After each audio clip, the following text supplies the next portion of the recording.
In March of 2020, it was announced that all face-to-face classes at the University of Central Florida would transition online due to the COVID-19 crisis.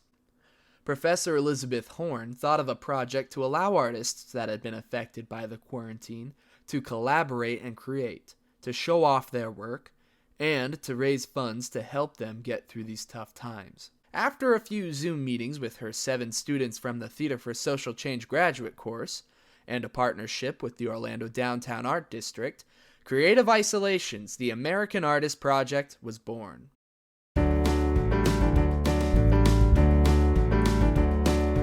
Finally found out who I was, my style was pinned down hard on canvas. My spirit really shined. Got the money side flushed out, a website and business cards. I was ready to toe the bottom line. There were folks lined up to see my work at many different shows. After all this time I could tell myself you made it as a pro, and it was clear this would be my year. I had my life together and the world just fell apart.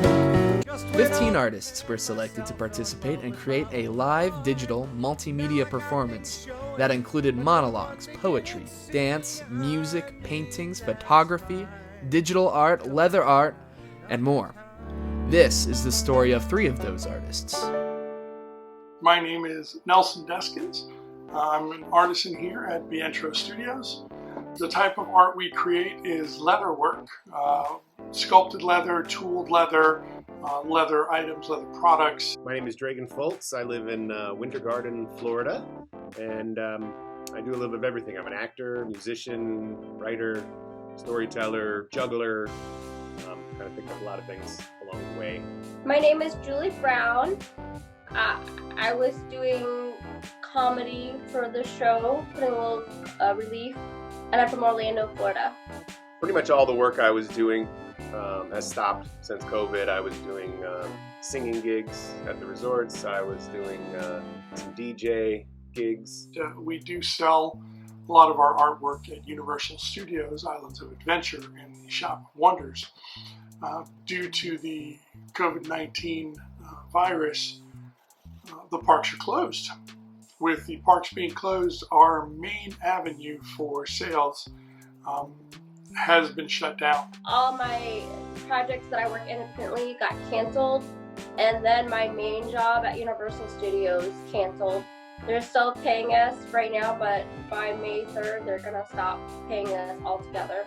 The parks have been closed for quite a while now. Looks like they will continue to be closed through at least till the end of May. And that means that we will be at a loss for 2.5, 3 months worth of sales. So it's definitely affected us financially. I found out about Creative Isolations through the Orlando Story Club website. I just kind of started getting involved with them and was sort of checked. We wanted to be part of something that brought beauty, that brought some happiness, maybe a little joy during this time. I signed up for the project because I was just trying to keep myself busy and just try to get myself out there more, and as an artist, and try to help myself I didn't know how long this was going to go, and I thought this would keep me busy. Sounded like a cool project, and what else was I doing? With everything that's going on, there's a lot of scared people. There's a lot of frustrated people. There's a lot of hurting people. And if we could do something that provides just a moment of relief, we wanted to be a part of that. So for the project, I was originally assigned a song, and when I realized it was involved with the Theater for Social Change and stuff like that, I got a little more excited about this other idea I'd had, which was a bit more theatrical. I like improv and comedy, so it just kind of popped in my head, just to kind of like make fun of being the aspect of being stuck at home, so people aren't so serious about it. Everybody's taking a very serious outlook at it. And we need a little laughter. We created this sculpted leather rose. And one of the things that we thought is during this time period when everybody is scared and frustrated, that we can take a moment. Why not have a moment of love, some happiness, some peace, and also use this as a reminder that we're going to come out of this. We're going to be okay. Take a moment, smell the roses. Our roses never fade. A challenge that I had was, it was not my house. The situation I had, I was living with roommates and they thought I had the virus when I had allergies and they kicked me out.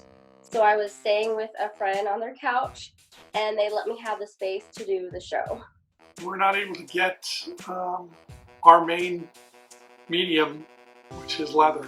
Wrapping our head around the medium, how do you do entrances and exits in this form? You know, how do you give and take focus, and literally how do we control who is on screen at any particular time?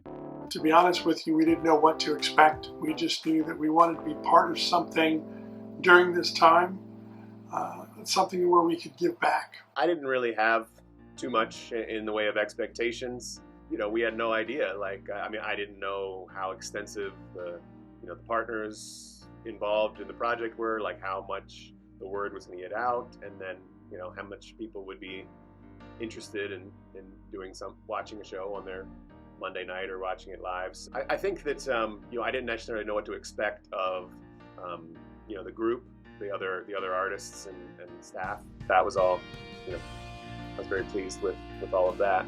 After I listened to Ralph's music, then I had a better understanding, and then talking to everybody. And then I got really excited because I saw all different artists of different aspects. So I thought, oh, this is cool. This project was very meaningful to me. I used to do a lot of theater, but I haven't done a play, I'll call this a play, in a long time. And so that sort of big group and collaborative process, and everybody wearing their different hats and ideas bouncing back and forth, and the live show at the end of it. So yeah, it was really kind of nice to get back to that and work with some good people. It was nice to be a part of something during all this that's going on.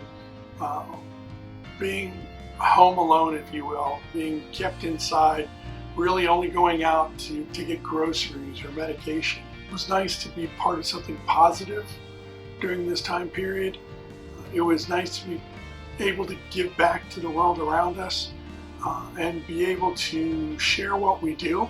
I feel like we didn't know what was going on with our world. It was going upside down. We still have a lot of things going on.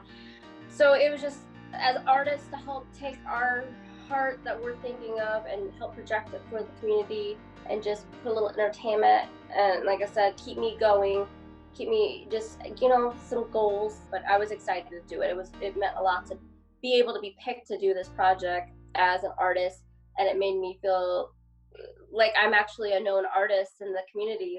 That was probably our favorite part, to see that there was others out there from all over the country. We were expecting this to be mostly a local thing here in the Orlando area, so we thought that was awesome. It was truly a highlight for us to work with such a diverse group. It taught me a lot that I didn't know. I've never done an online show, and this is helping me more with trying to do stuff on YouTube and getting myself out there. And I was able to meet a lot of artists, so definitely I would do something like this again. I learned a lot, and I'm learning more about technology, but learning more technical skills is something we have to keep doing, especially as artists. That's one of my favorite things about theater, is when people can just all, put aside their own agenda and sort of say, oh, hey, this is what we need to do. Like, for example, we had a moment where the technical director was going to be turning us on and putting us into the waiting room of Zoom, and the very next day we just realized, hey, you know what would be better is if you all just controlled your own entrances and exits by muting yourselves and by turning off your cameras. Just seeing everybody, knowing that there was others out there that were part of this, that stood out to us. It was just about sharing what we do. And that's cool. That's a really cool thing. Art is art, and it comes in many different forms, shapes, ways of expressing itself. So don't be afraid of your inner artisan, and go ahead and let them out. We're stuck inside. We're stuck inside.